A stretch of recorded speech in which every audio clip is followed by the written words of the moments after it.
दोस्तों कुछ ही वक्त पहले ग्रीन टीवी का एक नया ड्रामा शुरू हुआ है। इसके बारे में थोड़े बहुत लोग बात कर रहे थे और कुछ वक्त से मैं कोशिश कर रहा हूं कि हर एक नए ड्रामा को मैं एक ट्राई दूं कि क्या है, क्यों है, कैसा है। इस ड्रामा का नाम है गुलाम बादशाह सुंदरी। ये जो इसका नाम है, ये इस ड्रामा के तीन मेन कैरेक्टर्स का नाम है, प्लेड बाय इमरान अशरफ, ज़ेवियर नुमान और नई नवेली दुल्हन हिना आफरीदी। इस ड्रामा के अभी तक 4 एपिसोड बाहर आ चुके हैं और इतने में ही तकरीबन सारी स्टोरी मेकर्स ने सामने खोल के रख दी है। कम शब्दों में आपको बताता हूँ कि ये ड्रामा किस बारे में है। एक लड़का है जिसका नाम है बादशाह, बहुत ही ज्यादा अमीर बाप की औलाद है और अमीर होने के साथ साथ ये काफी पावरफुल भी है। इस लड़के के बाप का मानना है कि जिसकी जितनी औकात है उसे उतनी ही इज्जत देनी चाहिए। अब ये अमीर अंकल जी चाहते हैं कि मेरा बेटा इलेक्शन लड़े और पॉलिटिशियन बन जाए, लेकिन बेटे का कोई खास इंटरेस्ट नहीं है इन सभी जमेलों में। वो बस कर रहा है क्योंकि उसके वालिद साहब उससे ये करवा रहे हैं। काफी बिगड़ा हुआ लड़का है, नशे करता है और लड़कियों का नाच गाना, मुजरा उजरा देखने का इसे शौक है।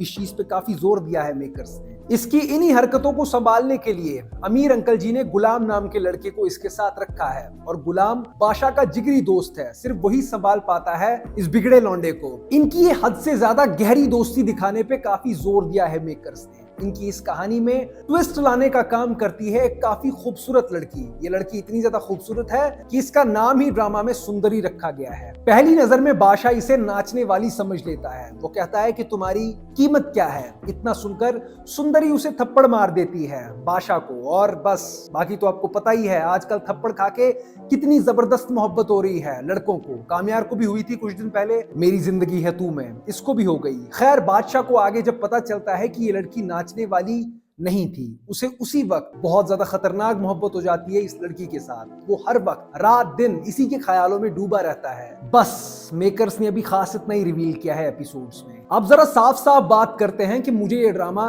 कैसा लगा। सबसे पहली बात, अभी तक गुलाम ने सुंदरी को एक बार भी नहीं देखा है। वो बादशाह को भी कहता रहता है कि छोड़िए ये आशिकी, आप अपने इलेक्शंस पे ध्यान दीजिए। तो एपिसोड देखकर तो प्रेडिक्ट नहीं किया जा सकता कि गुलाम की कोई इन्वॉल्वमेंट होगी आगे इस लड़की के साथ, क्योंकि उसका कैरेक्टर अभी तक सचमुच का गुलाम लग रहा है। वो सच में गुलाम है डॉक्टर होने के बावजूद भी। लेकिन इस ड्रामा के ओएसटी के विजुअल्स जिसने भी काटे हैं, जिसने भी एडिट करे हैं, उसको यार 25 तोपों की सलामी मिलनी चाहिए। मुझे ओएसटी के विजुअल्स देखकर हंसी भी आई और रोना भी आ गया। कहानी का इतना बड़ा सस्पेंस जो कि एक पॉइंट पे व्यूअर्स को हैरान कर सकता था, वो मेकर्स ने इतनी नॉर्मली अपने ओएसटी में सबको दिखा दिया। अब किसके लिए देखना है ये ड्रामा? स्टोरी तो सबको पता चल गई पहले से ही।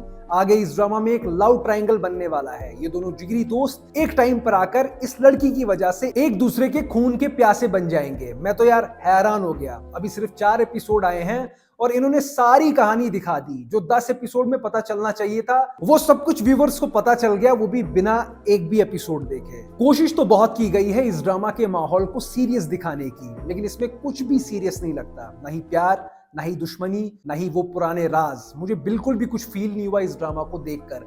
ऐसा लग रहा था कि एक्टर्स को बस डायलॉग्स दिए गए हैं और उन्हें कह दिया गया है कि जाकर वहां पर ये सब बोल दो। ज़ेवियर नुमान और इमरान अशरफ साहब यहाँ तो एक्टिंग कर ही नहीं रहे, अगर कर रहे हैं तो ओवर कर रहे हैं। कुछ भी फील कराने में ये दोनों नाकामयाब रहे हैं और इस ड्रामा को मैं बिल्कुल भी इंजॉय नहीं कर पाया। इसके पीछे का रीजन काफी सारे हैं, लेकिन सबसे बड़ा रीजन इन दोनों मेन लीड की एक्टिंग है। इन दोनों से काफी बेहतर परफॉर्म कर रही हैं हिना आफरीदी। उनके सीन्स देखकर कुछ तो फील होता है कम से कम, और लगता है कि हाँ कोई सीन चल रहा है। बाकी वो दोनों तो एक्टिंग करने की एक्टिंग कर रहे हैं। बाकी इस ड्रामा की कहानी अब तक जितनी भी समझ में आई है, ये बिल्कुल भी इंटरेस्टिंग नहीं है। इसी सेम पैटर्न पे पता नहीं कितनी मूवीज बन चुकी हैं, पता नहीं कितने ड्रामाज हम ऑलरेडी देख चुके हैं, और न जाने कितने ऐसे ही ड्रामाज हमें और इन गुनाहगार आंखों से देखने पड़ेंगे। स्टोरी तो मुझे नीली कोठी की भी कुछ खास नहीं लगी थी, लेकिन आज मुझे समझ में आया एक्टर्स की अच्छी एक्टिंग फिर भी कितना ध्यान खींच सकती है व्यूअर्स का। मुझे ये ड्रामा अब तक बिल्कुल भी अच्छा नहीं लगा है और मेरा जरा भी मन नहीं कर रहा इसे आगे कंटिन्यू करने का। मेरा काफी ज्यादा मन है कि मैं कुछ अच्छा बोलूं इस ड्रामा के बारे में, लेकिन मेरे पास खास कुछ बोलने के लिए नहीं है। बाकी आप लोग बताइए आपको ये ड्रामा कैसा लग रहा है, आपके क्या ओपिनियंस हैं इस ड्रामा के बारे में, कमेंट सेक्शन में जरूर बताइएगा। अगर आपको ये ड्रामा